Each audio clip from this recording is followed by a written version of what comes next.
Gracias por todo, se le quiere. Los espero el próximo sábado. Vamos a la pausa y seguimos en vivo y en directo por Univisión.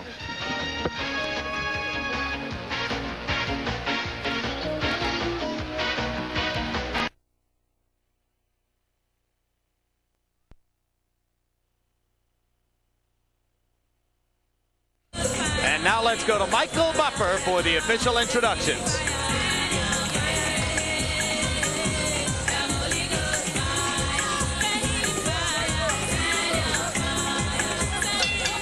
Ladies and gentlemen, Main Events Monitor and AB Stars Promotions in association with your undisputed, undefeated king of beers, Budweiser. This Bud's for You present 12 rounds of boxing for the WBA Welterweight Championship of the World. This bout is sanctioned by the Mashantucket Pequot Tribal Nation Gaming and Athletic Commission, Chairman Robert Hayward, Vice Chairman Roy Butler, Commissioner William Hickey, Executive Director John Meskill, Attending Director John Burns. It is also sanctioned by the World Boxing Association, WBA Supervisor at ringside York Van Nixon Jr. It will be scored on the 10-point must system by the 3 judges assigned at ringside. They are Ricardo Duncan, William Hutt, and Philippe Verbeek. And when the bell rings, your referee in charge of the action, working in a world title bout for the 70th time, Steve Smoger. And now, once again, from Foxwoods Casino Resort of Connecticut, ladies and gentlemen, let's get ready to rumble!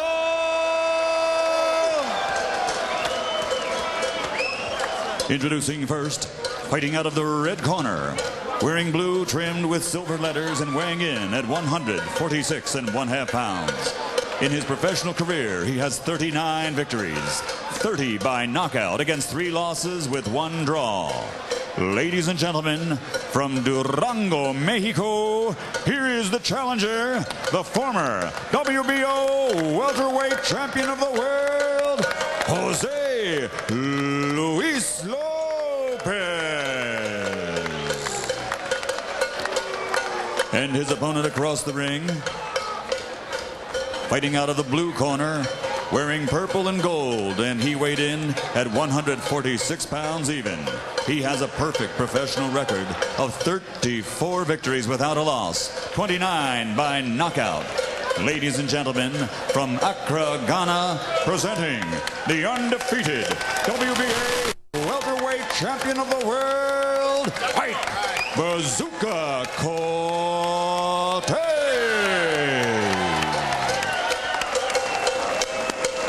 Jose, Ike. Jose, Ike.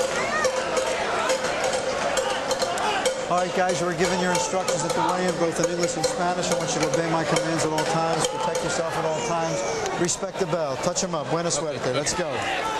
Question I have in my mind, guys, is if Lopez turns out to be as strong or nearly as strong in close quarters with Quarte, what flexibility does Quarte have? Because he has never had to deal with that in the fights we've seen. From the early and often category, Ike Quarte is a super fast starter. Case in point, his last fight against Ralph Tiger Jones, he threw 132 punches in the first round and landed 77 of them. There's the telephone jab that Larry referred to. And he has one of the stiffest, strongest jabs in the game today. Very hard to get beyond that jab. Who's got a stiffer one? Ike Quarte definitely has the stiffest jab. Roy, he's been working out in your gym. Do you ever get a chance to see him, or do you keep totally different hours? Well, we keep totally different hours, basically, because I don't like to intrude on guys' training. I like to let him go in and do what he wants to do, because, you know, I don't like a lot of people intruding on my training. And it's not good for people to go in and make you unaware of what's really going on around you. I mean, I know that he knows what I am and who I am, but I don't feel as though I should be there to disrupt his training. I don't want to take away none of his grammar. I don't want to take away none of, add to the distractions that he already is going to have. So I try to let him go ahead and get his job done. I want him to be right. I want him to come out and perform and do the best that he can do. You saw there that Lopez shot a little quick right hand over that jab, looking to find a way to cope with it before he can get into this fight. The heavily muscled Quarte cuts an impressive figure in the ring, fires a lead right hand, and a left hook and another. I've heard of guys with granite chins. This guy has a granite body. One thing Ike has done already is he went out and set the pace. He established himself as a champion. Therefore, the other guy is already behind him.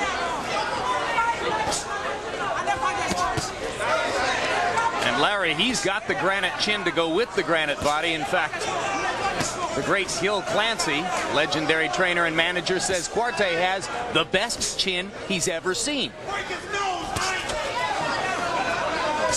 That's why people want to see Trinidad and De La Hoya test it. I know that it's pretty good because my close friend hit him with some very good shots, and that's Vince Phillips, who is right now reigning IBF junior welterweight champion. And he hit Ike with some real good shots earlier in that fight. Ike smiled at him and kept coming right forward. Yeah, that's right. Vince's great quote was, "I hit him in the first round and he sneered at me. I hit him in the second round and he laughed at me. In the third round, he knocked me out." And Vince throws a hard right hand.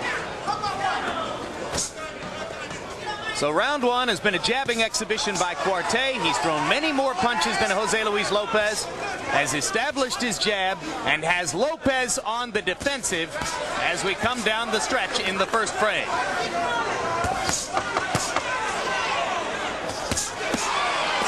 Hard body shots by Quarte as round one ends.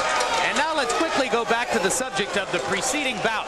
We told you about the controversy regarding the scorecards, and we've been joined at ringside by WBA supervisor Jimmy Binns. Jimmy, as we look at the actual scorecards on our screen, what's going on?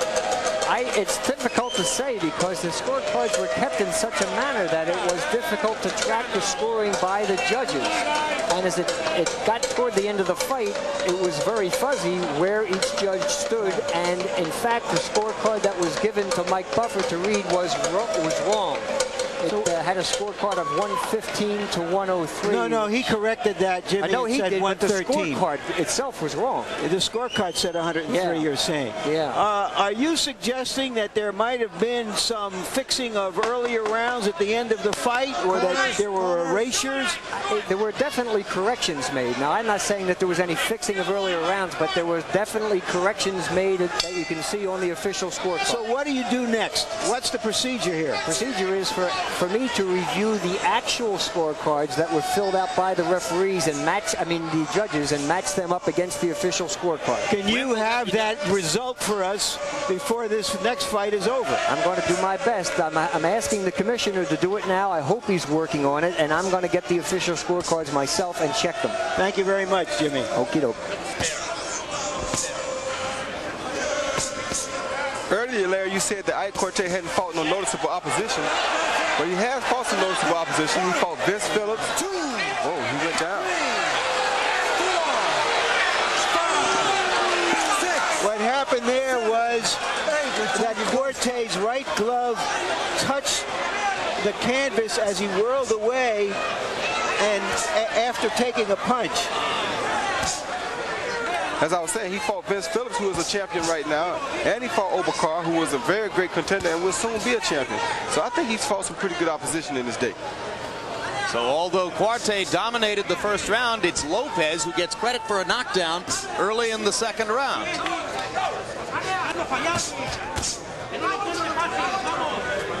Quarte was also scored a knockdown against Obakar, and that one was also a little bit questionable.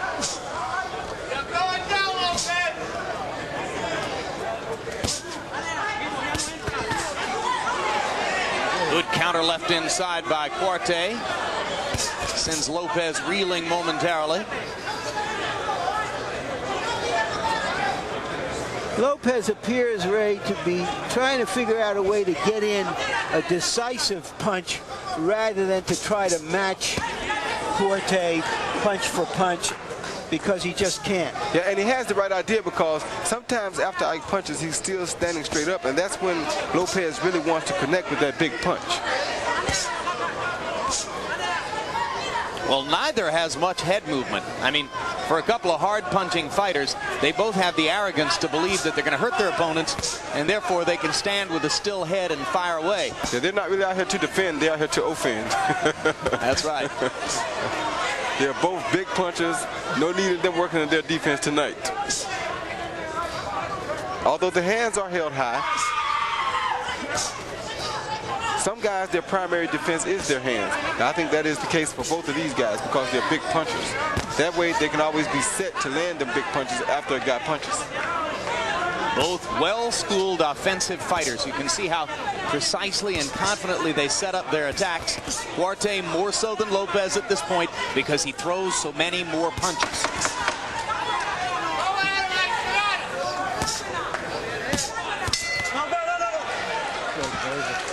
2 rounds in the books, and in that one, Lopez benefited from the knockout call by referee Steve Smoker against Ike Quarte. Now, very briefly, to return to the subject of the preceding fight, you heard Jimmy Benz talking about the scratch-outs and erasures on the scorecards. We're going to give you one more look so that with your own eyes you can see the number of dark markings on the scorecards that indicate corrections or changes in round scores. And they exist, apparently, on all 3 scorecards.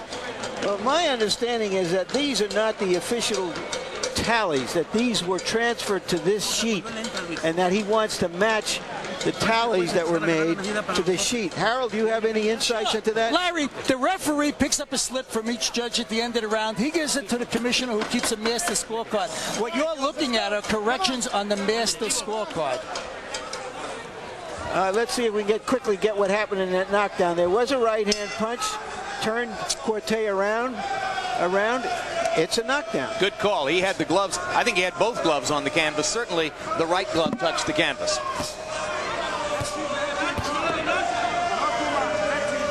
So round 3 begins. Ike Quarte, as we mentioned, has established his jab in the first 2 rounds by CompuBox numbers. He threw 122 jabs and landed 63 of them, more than half. Lopez, 7 out of 33. So the punching range dominated by Quarte to this point. That's a thunderous jab. Yeah, if you can just sit there and beat your opponent with a jab, I think that's the best thing to do because it's safest, and you don't have to worry about taking too many big risks. Right now, he's out jabbing the guy, so just be content without jabbing him. Don't let him counter the jab because you know he's going to be looking for that, and just do your thing, you know? One of my favorite George Foreman quotes, "This sport is easy if you know how to throw a jab." I know how, but I just don't seem to do it too often. And some people say you don't have to, Roy. Your quote might be, "This sport is easy if you can ice your opponents with one left hook." Either one of these guys can ice an opponent with a left hook. I don't know how anybody could stand up to those jabs for 12 rounds.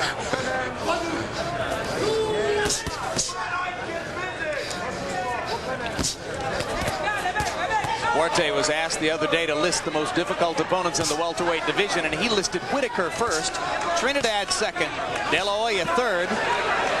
Even went so far as to throw a little salt in the wound, saying De La Hoya would be easy for me. He hasn't fought anybody. Forgetting, of course, that De La Hoya had fought Whitaker, whom he listed as the toughest opponent in the division. Yeah, but what he's meaning by that is that it wasn't a convincing, dominating performance by De La Hoya against Whitaker. Oh, no, Quartet says he thinks Whitaker won the fight. Oh, yeah. Well, a lot of people think that, and that fight is still iffy. Many people have very different observations about the way they saw that fight. Some people think that Whitaker won it, and some people say Whitaker won it, whether they think so or not. That's what I'm saying. So that's why he didn't say anything about the fact that Oscar had beaten Whitaker. Yeah. Because it's not convincingly. Yeah, well, Oscar won the fight. That's the bottom line. Anybody thinks. Yeah. There's a W on his record. That's right. The overall picture. That did happen.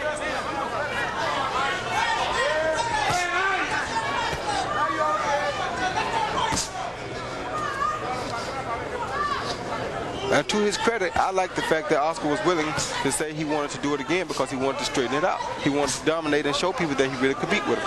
I admire him for doing that. That's what great champions are made of.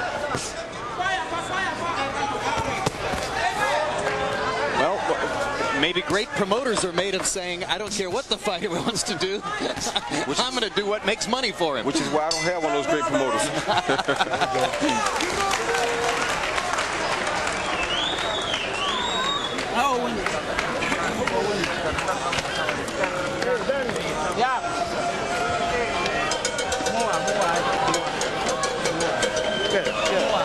Breathe in deeply. Okay, breathe in. Okay. Stick to the jabs. Stick to the jabs. Okay. Stick to the jabs. Okay, stick. All he's doing is throwing jabs. Okay, bueno. Yeah? Come on, breathe in. Breathe in. Come on, do it again. Come on, good, good. Come on, come on. Don't let him throw those punches. And lean over. Don't let him follow you. Our interpreters in the corner, Hector Garcia interpreting the Spanish in Jose Luis Lopez's corner, and in the Quarte corner where they speak the Ga tribal language. He's from the Ga tribe in Ghana, and our interpreter is Fred Asifo. The guy told Lopez all he's throwing is jabs. But in this case, with Ike's jab, it's like saying all he's throwing is straight right leads.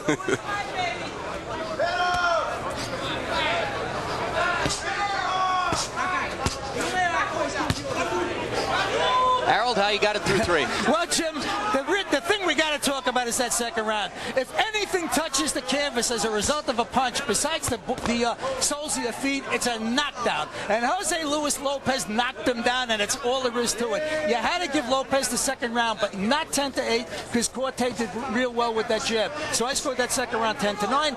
2 rounds to 1 Ike Quartet, 29-28. We're on the same page, Harold, or at least the same scorecard.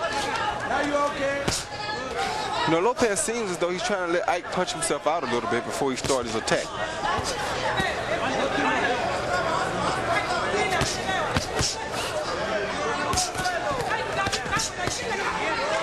Quarte banging away to the body with a triple right hand. Boy, what is there about Quarte's jab that Lopez can't shoot his right hand over? Does he get it back real quick into position? He gets it back into position real quick, and it's so powerful that it knocks Lopez back. It knocks him off balance, so he can't throw the right hand in time because he's not set, because the jab is knocking him off balance.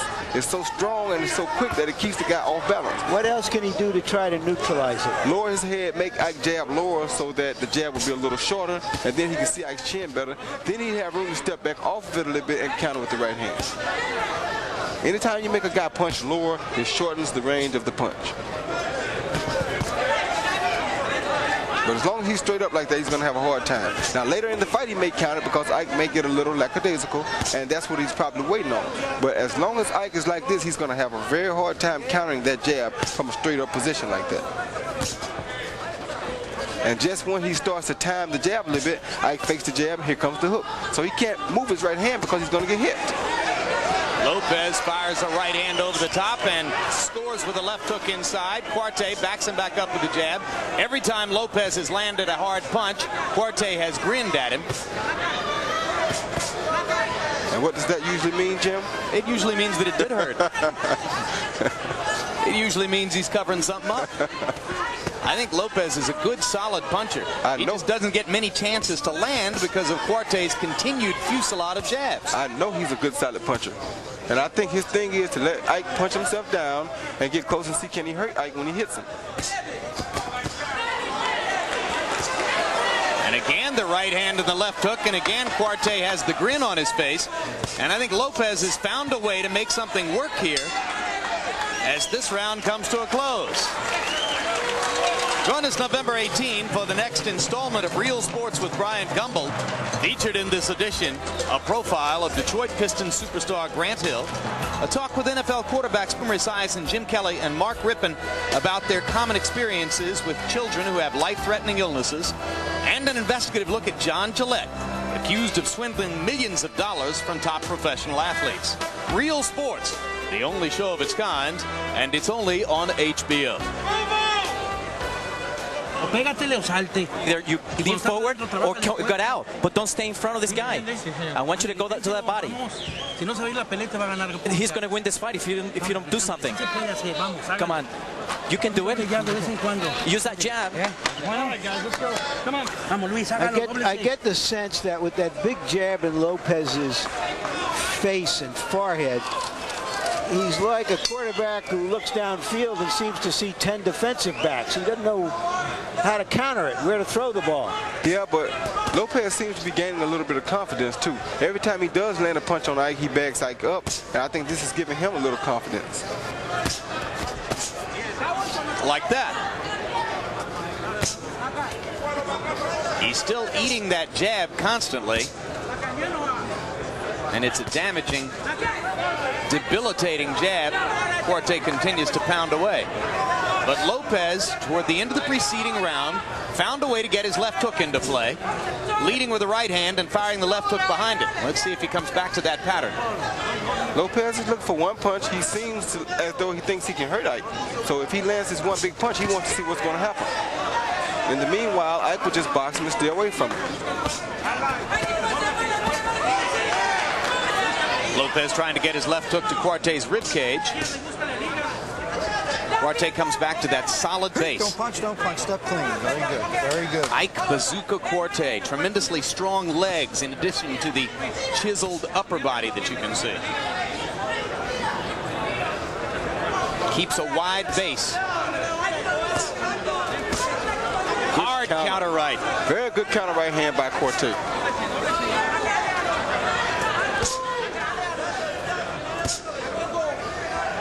I can sense that all Lopez wants to do is land that one big punch. So he's setting himself up to counter that one big punch. And that's very smart.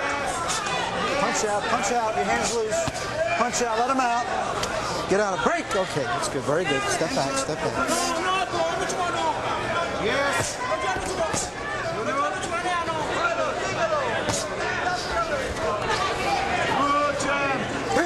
Don't punch. Step. Now you see a little more head movement by Quartet. A response to the hard punches Lopez was able to land toward the end of the preceding round. Right hand lead over the top lands for Quarte. Lopez hadn't gotten anything going here in the fifth. Another body shot by Quarte. And a hard right hand up top as well. He goes back to working that telephone pole jab.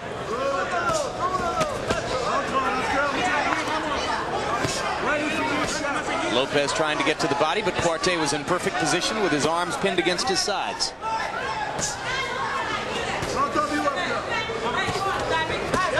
Doesn't have a lot of head movement, but the Ghanaian star does defend well with his arms and gloves.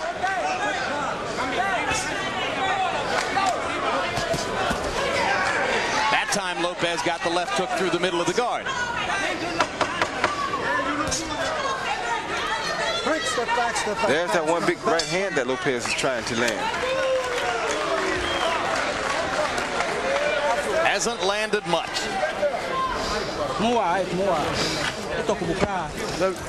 Breathe in. Yeah, get some water here.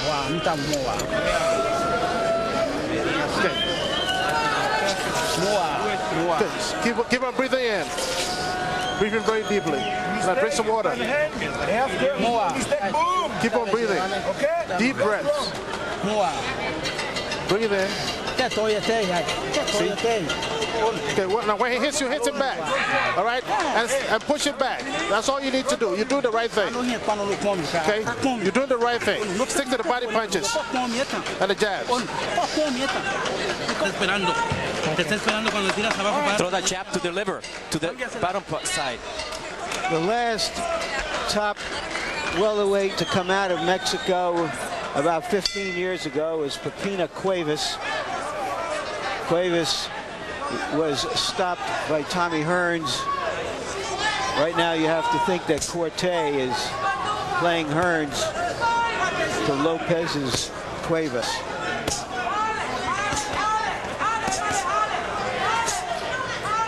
Don't punch, step. Very good. Quarte landing an uppercut there. Snapped Lopez's head back, and it goes back to that thunderous jab. Lopez's corner advising him to try to work to Quarte's body to see if they can take some of the steam out of his punches. That may be wishful thinking. And it may be dangerous because Quarte keeps his hands high. So when someone goes to punch his body, he tries to counter with good head shots.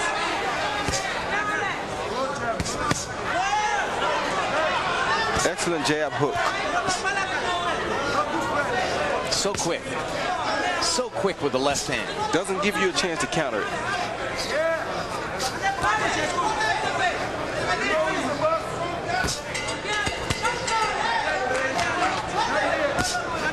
So watch this great jabbing display by Quarte. You remember that against the conventional stance of Miguel Angel Gonzalez, Oscar De La Hoya was throwing some murderous jabs several months ago. So it'd be interesting to see the two of them square off and which man could out-jab the jabber. Be a very interesting fight. Lopez is getting into it here.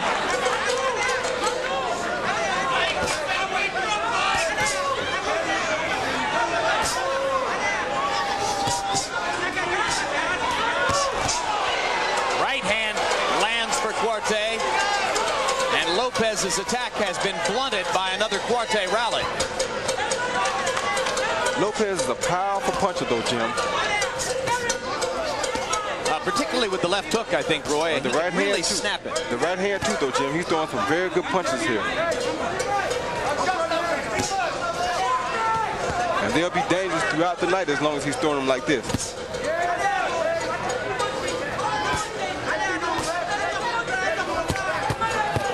Quarte blocking 2/3 of those punches with his gloves, and blocking 2/3 of the next combination with his gloves. So Lopez pounding away, but landing most of his shots on Quarte's peekaboo defense.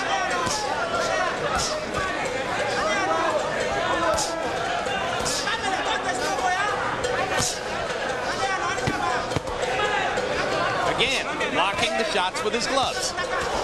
And then another long right hand lands for Quarte. Lopez got in a left uppercut. Quarte came back with a counter. An excellent counter hook.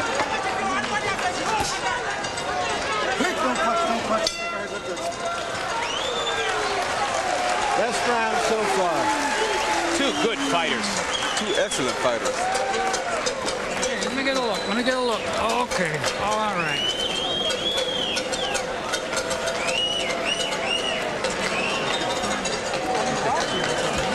Jose Luis halfway home. Okay, media, baby. media. Okay, baby. ¿Qué pasó? El hielo. What's going on? No, it's okay. It's okay. Halfway home. No, bueno. Okay, okay. Otro round. Okay. Otro round. One more round. This is the 8th round. Bueno. Are you okay? This is better. This was better. You have all kinds of opportunities. Throw the uppercut between his gloves. You can do it. You can do it. Here we see Quarte responding to a flurry of block punches with a left hook rather than his left jab. That's what's so good about keeping his hands high. He always can counter with that left hook after a guy stops.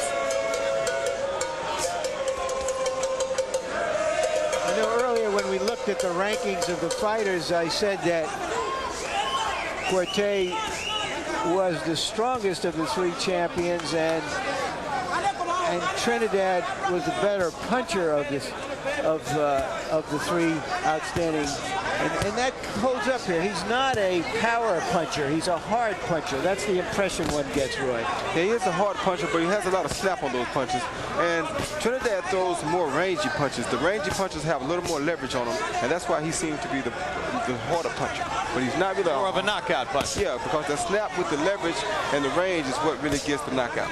All right, Letterman, how do you have it through 6? Jim, 59-55, 5 rounds to 1. I Quarte because he's busier. But I want to say two things about Jose Luis Lopez. Number one, it's not a hook he throws, it's an uppercut. Watch it, Jim. It gets under that elbow very often. Number two, he's not red and he's not swollen, even though he ate all those jabs, because they got Joe Souza in the ring working down on the fighter, keeping that swelling down, and he's not swelling up even though he's eating all those jabs. This is going to be a fight.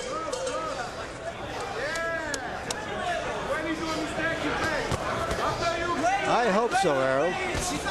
Right now, it seems to me, though, that Ike has a mental edge on him. It seems like Ike is pretty much in control, and he doesn't seem, Lopez doesn't seem to have the same fire he had a few rounds ago. He needs something big to happen for him to give him that fire back.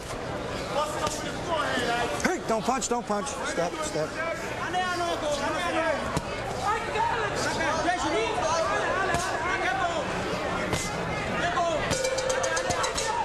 Any opinion, Roy, how either of these fighters does against Whitaker? Well, both of them have a hard time against Whitaker because they're big punchers, and it's very difficult to hit Whitaker with these big punches.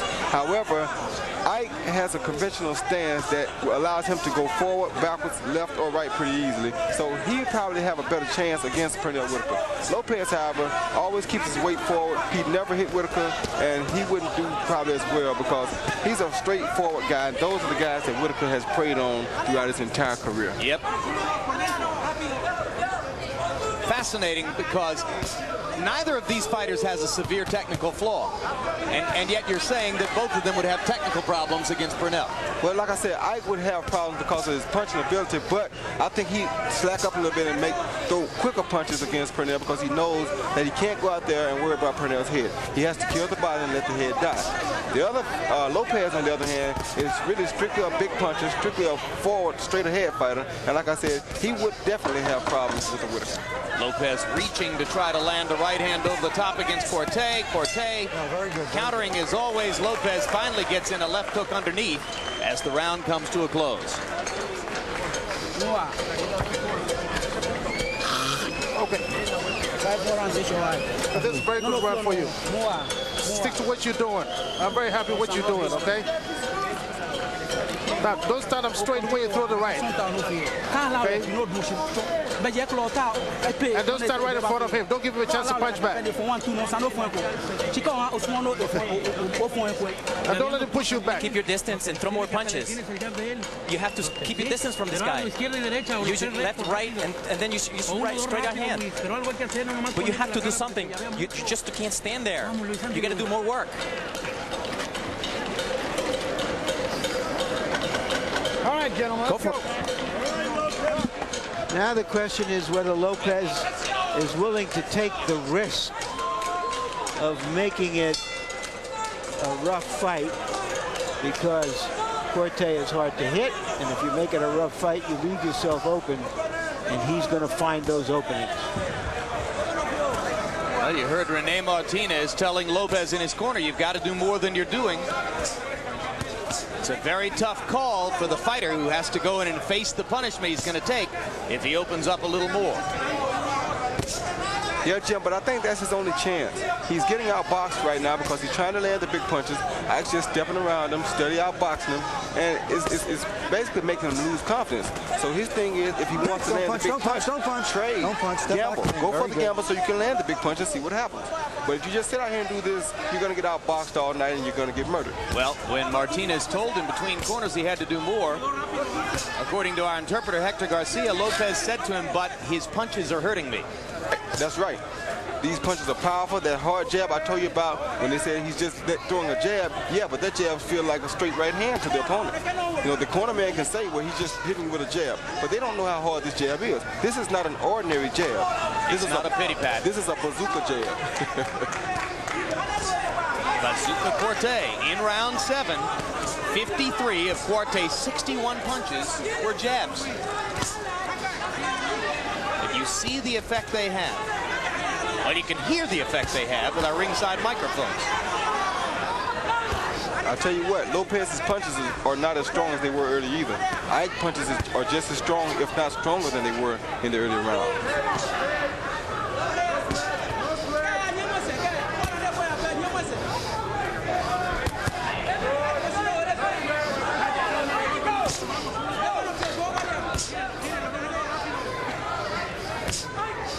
Watching this, if a good, strong, fluid combination puncher like Lopez can't get to Quarte, you wonder who can. Well, no one in this division has quicker hands than Oscar De La Hoya. So in a match of quickness, I wouldn't bet against De La Hoya. Well, but these are the type of fights that people should be able to see. You know, we all sit here and wonder, but who would win? That's very intriguing. That's very adventurous for our minds because we can play so many different games. So how about let's make it happen? Yeah. That's my thing. Well, we need the public to get to know about Quarte. Well, they know enough to mount the demand. They know enough about De La Hoya. Let's go ahead and make it happen. De La Hoya is the man with the name, with the style, with the plan. Make it happen. Anybody he fights, they're going to pay attention to. But when they see that this guy is something to really deal with, they're going to pay more attention. Then they'll get to know who Ike Quarte is. And in the rematch or the third fight, they'll definitely know who both fighters are. Clock ticking down in round 7. Large, angry red welt right above the eyes of Jose Luis Lopez. That's the target where Quartet has been pounding him with the jab all night long. We're at the 9th round. You're doing very well. But this is just way to fight this guy. Just stick to the plan. That's it. That's just way to fight him. Okay, you're doing the right thing. But take your time as well, okay? It gives a few body punches. This is what I've been trying to get you to do all the time. This is what I've been trying to get you to do for some time now. Use that uppercut and right between his gloves. You can pick him up right between his gloves. Use that uppercut. You have to make a bigger effort this time. Use that upper and pick him up. He's leaving himself open. And throw those uppercuts right between his gloves. You can get him. You can do it. The fighting surfer, Jose Luis Lopez, smiles at us as he comes out of his corner for the 9th round. But it's a wan smile, kind of smile that says, well, I don't really know what else I can do. I tried. But you know, it says a lot about Quartet being noted as such a strong puncher, to be able to go out here and basically dominate and win this fight with a jab. That's good boxing skills. That's the things that young fighters should be able to sit at home and watch. Watch a guy control a fight totally with the jab. You don't have to go out and knock everybody out with a power punch. If you can control a fight with the jab, that means a lot about, that says a lot about your boxing skills. And that means that you are truly a boxer. A decision win over Jose Luis Lopez is a strong credential. Worth waiting for. And Quarte has shown patience throughout the fight.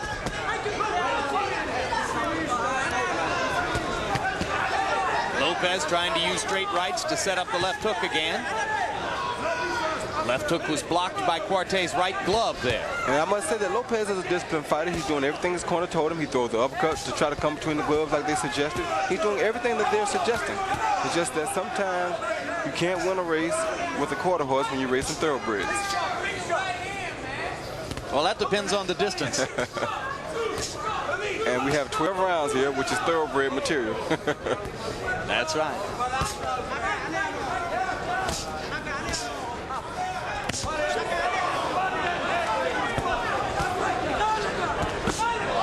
Lopez gets an uppercut through the guard. Quarte comes back with a counter right. Lands a hard right inside. He had a thunderous left hook to the chest moments ago. But this is the gamble that Lopez needs to take. He needs to make Ike punch so he can try to punch too. He's getting beat just standing out there waiting. Go ahead and gamble. Either win it or get knocked out. One or the other, you know. But don't just let it go down the drain. And those are good punches he's still throwing now. These are truly outstanding gold and purple trunks Quarte has on too, Roy. Yeah, I mean, that's championship stuff. That's right. You know, that's what champions are made of. It says a lot about a guy to see him come dressed for the occasion.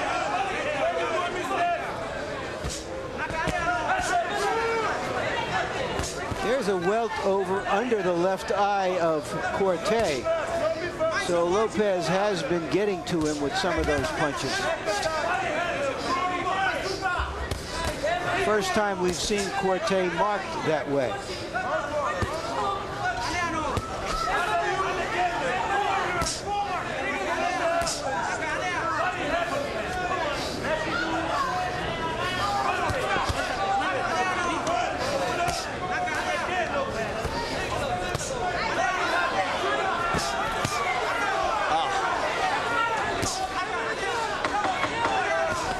I've often remarked about fighters who seem to throw a jab from the back seat very tentatively.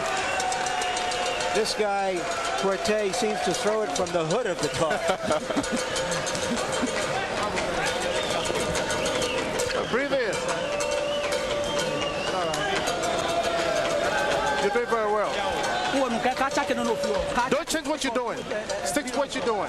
Don't change anything at all. That's the same thing I want you to do all the time. He's hurt. He's hurt. He's got an eye already. He's got a swell under the eye. Hielo. ¿Tienes el hielo? Give me the ice. Oh, okay. It's okay. It's okay. Yeah. Lopez landing double-digit punches only one round. Quarte steadily landing 30 to 35 punches throughout the fight. All right, gentlemen, gotta go. Let's go. Come on. Lopez has a look on his face that that says to his cheering cornerman, "What fight are you watching?" Hey, Jim, I don't think he's looking to land double-figure punches. I think he just wants to land one punch to try to get it over with. Thank you. A look of utter resignation on the face of Jose Luis Lopez. Well, now, ideally, you'd like to come out and land 100 punches around and blow your man away, but you're right. He's reduced to that ambition, just trying to land one punch, because Quarte's been so effective with what he's doing. Harold, how do you have it through 9? Same as I had it the last time. 8-1, 89-82, Quarte. You just can't take it away from him. He's the busier guy. He piles up the points with that left jab, clean, effective punching. That's what's winning a fight. He's won every round except the second round. He's winning his fight big. Lopez has to knock him out in the last 3 rounds to win it. Agreed. Good luck. Lopez's punches, when they land, not nearly as powerful as they were in rounds 3 and 4 and 5, when it appeared that he might be able to mount some kind of a rally. No, and in my opinion, I don't think you're going to catch a guy like Quartet with the 1-2 combination or just a 1-punch combination. I think you have to put punches together to try to knock a guy like Quartet.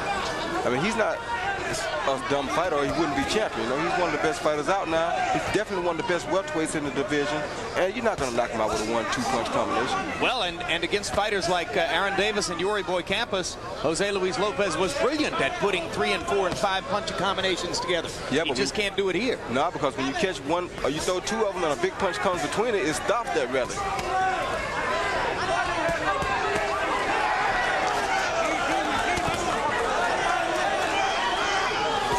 Right hand landed behind the ear for Lopez, but several of those punches blocked again by Quarte's gloves.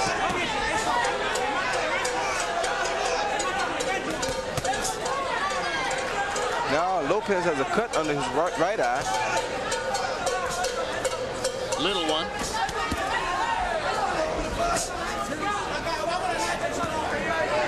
Hey, don't touch, no problem.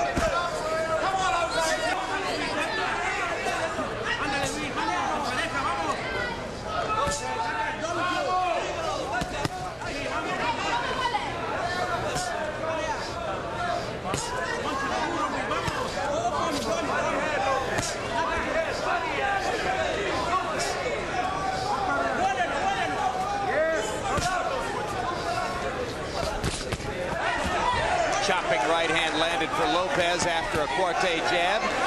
And that gives Lopez some encouragement, so he keeps firing. Quarte countering. This is the kind of encouragement that he needed. That's what I'm saying. He should have been taking a chance a long time ago. Don't punch, Louis. All right, come on, Louis, go. Bell, got the bell?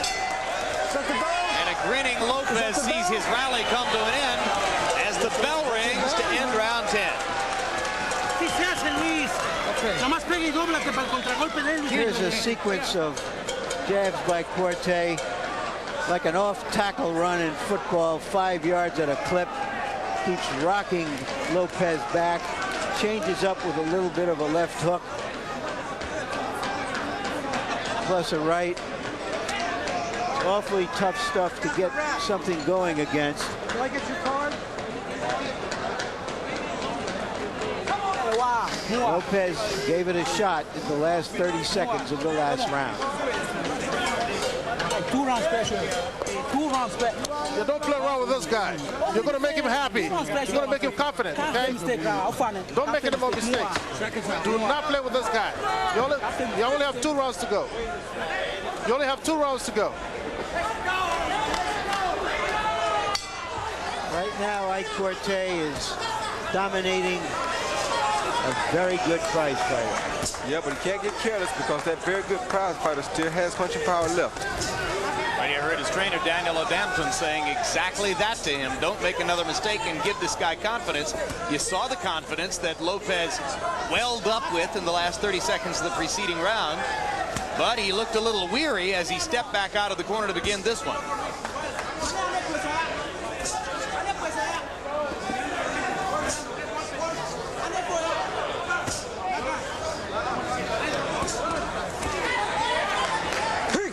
Don't punch, step. Very good. The only combination that's been working at all for Lopez all night. Long right over the top, left hook to follow. Actually, I think it's the left uppercut that he's bringing between the gloves when Ike pushed the gloves together. Yeah, and the hard right hand lands, and down goes Quarte on a left hook. Second knockdown of the bout for Lopez. That's why I said he couldn't get careless. He was seriously dazed. The right made him totter, and he was followed by a left. And Lopez can finish him if he catches with a good punch. Quarte's still wobbling. Lopez has a tremendous chance here. Tremendous chance. I told you, Lopez trying to land another left hook. I told you he was still a strong puncher. I told you he's very strong. And we've got half a round to go yet. And you can't get careless against a big puncher like this. Quarte seems to be finding himself again. The moment may have passed. Lopez had it right there between his hands. It hasn't passed yet because Lopez is very strong. Yeah, he's very hurt. His eyes are still glassy, and Lopez is a very strong puncher. You heard him then off of a fresh punch. So the chance has not passed. And Ike seems to be a little tired now. Should Quarte be grabbing and holding, Roy? Yes, he should. He should be holding. Instead, he continues firing his jab. Now he grabs for a moment. He shouldn't fire the jab because that's going to give him a chance to land that right hand. But he doesn't know any other way. He keeps firing the jab, keeps throwing punches, and Lopez looks for a chance to land another one of those. You call it an uppercut. I've been calling it a left hook. It's a De La Hoya punch. It's that hooker cut. Kind of comes up at an upward angle. Yep.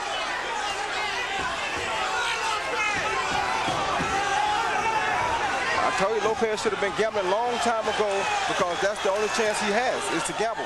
He can't outbox Ike. He should go for the gamble and see if he can hurt him.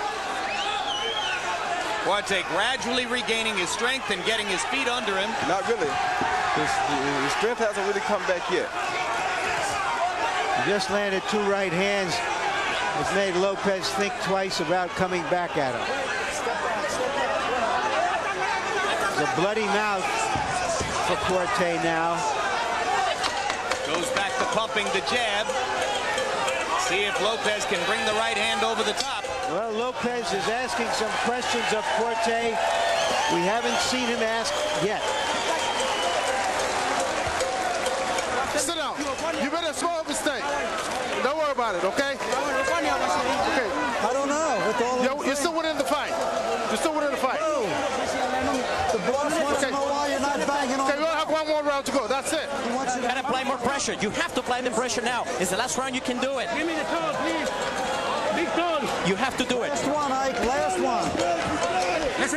This is the last round. Do it. Here we see the knockdown Watch the late in the yellow. fight. Watch the yellow. Watch the Quarte a yellow. little bit fatigued. A right followed by a left.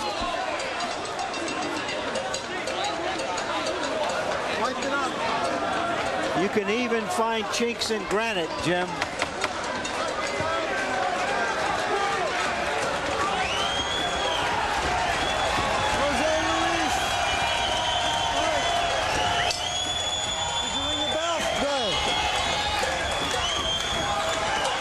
I've been saying all night, Larry, that this guy could punch, and Ike has to be very careful because a big puncher is only chance to land that one big punch. That's what he's been trying to do all night, and that's what he got lucky and did last round. Lopez re-energized by what he did in the 11th. And just in case some of the scoring isn't as one-sided as Harold Letterman has been showing us, remember, Lopez now has two-point rounds, the second and the 11th. The second might not have been a 2-point, but the point is well taken. He's put a dent in Quarte. Quarte defensive as the 12th round begins. His trainer tried to get him to relax and calm down. Forget about it. It was a mistake. Forget about it. Quarte obviously still quite wary after what happened in the 11th. What he should be doing is, this is exactly how he should fight the last round. He's won 9 out of 11 rounds. Why go out there and take a chance of getting knocked out in the last round? Outbox the guy, stay away from you. You know he's a big puncher. Win the fight, win the decision, and let's go home. So Quarte showing good presence of mind. Yes, he's showing good presence of mind. You know, moving right over the top by Lopez.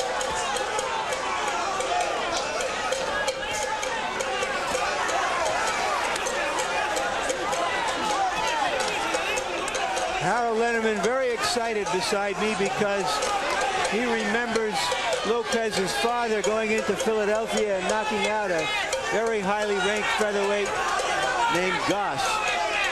Amigos. This fight is being seen live closed circuit in Durango. Quarte's fights are all seen in Ghana. That's what Quarte should be doing right there. Boxing and staying away. Don't run into the big shot because you know this kid has big punches, and he's going to try to knock you out with that one shot. Another right hand landed for Lopez. A good right hand. Quarte holding on. Referee Steve Smoger stays out of the action.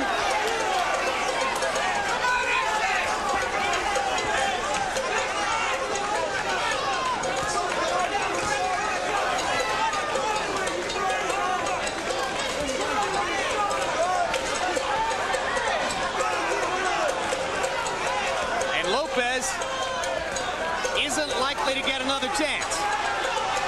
I don't know. He's still strong. He's still very confident. I just has to stay away from him.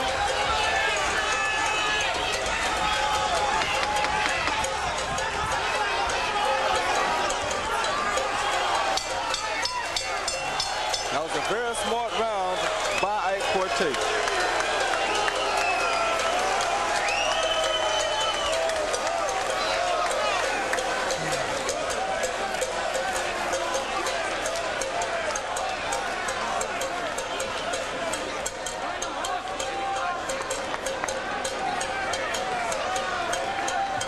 So we'll go to the scorecards.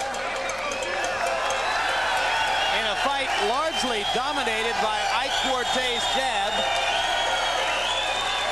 but in which Quarte was subjected to 2 knockdowns at the hands of Jose Luis Lopez. And Harold, how did you score it? Jim, I think Jose Luis Lopez ran out of rounds.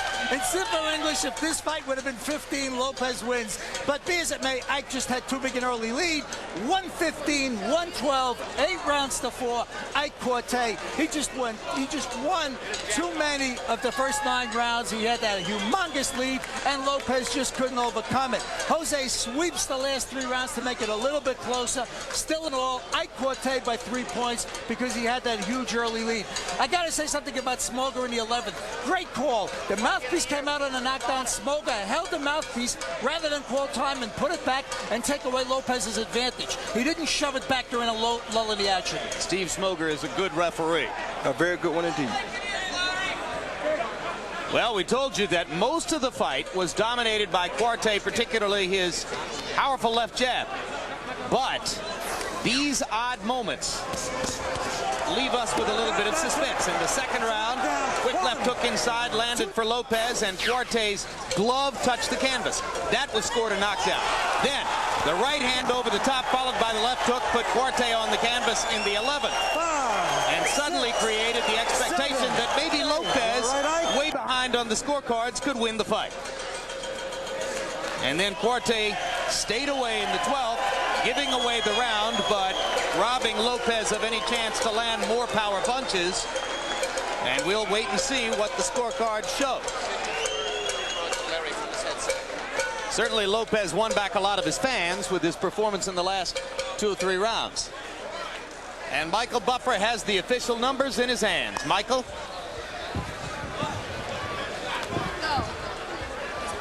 Ladies and gentlemen, we go to the Budweiser scorecards. William Hutt scores the bout 113. He has it even. Ricardo Duncan scores the bout 116 to 112. Philippe Verbeck scores the bout 115 to 114 for the winner by majority decision, and still WBA welterweight champion of the world, Ike Bazooka Quarte.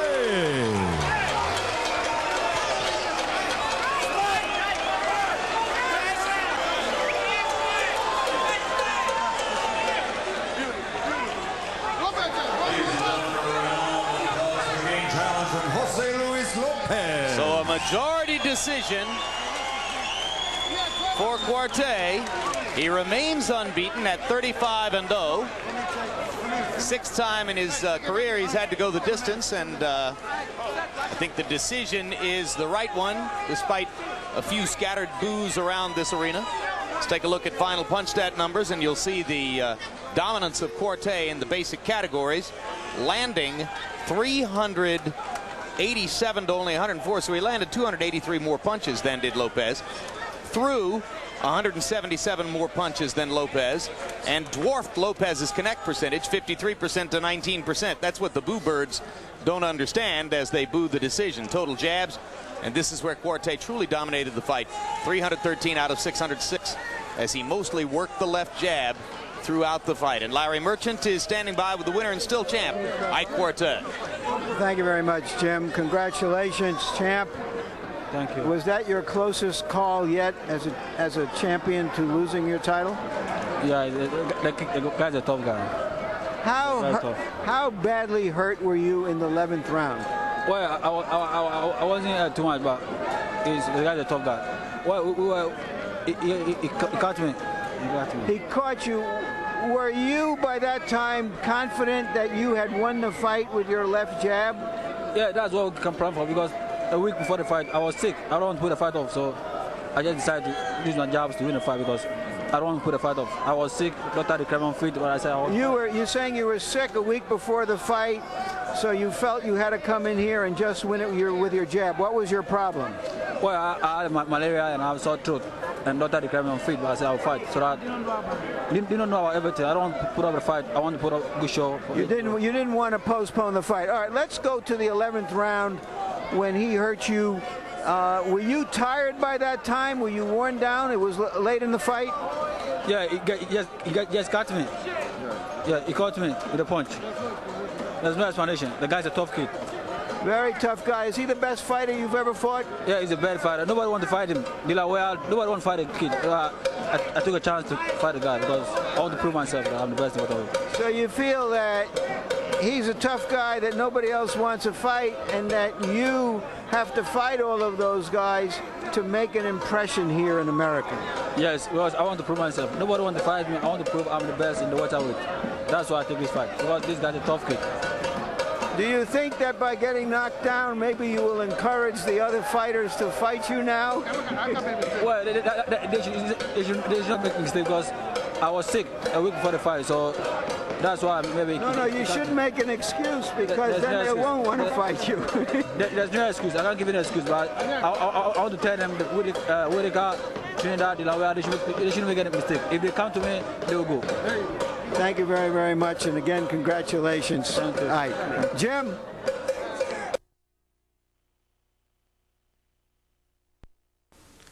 And now the 8-Count Boxing Hour would like to present to you a few minutes chatting with the former NABF lightweight champion and perennial world contender in the junior welterweight division.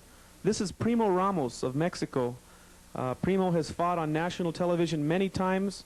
He's fought Meldrick Taylor twice, among others. A great record and very exciting fighter and a nice gentleman. And although there's a lot of noise going on in the gym here while we chat, hopefully you can pick up what he has to say, because Primo is a fine gentleman, and we'd like to present to you Primo Ramos. Okay, I'm here with top 10 contender in the junior welterweight division, Primo Ramos. Primo's is here visiting with us here at the Hideout Boxing Club. Primo, thanks for joining me on the 8-Count Boxing Hour. Okay, well, Primo is one of the most fantastic boxers that we've had the privilege of having here in Albuquerque. Primo faced some great fighters in his days. Of course, he is a great fighter himself. 2 times with Meldrick Taylor,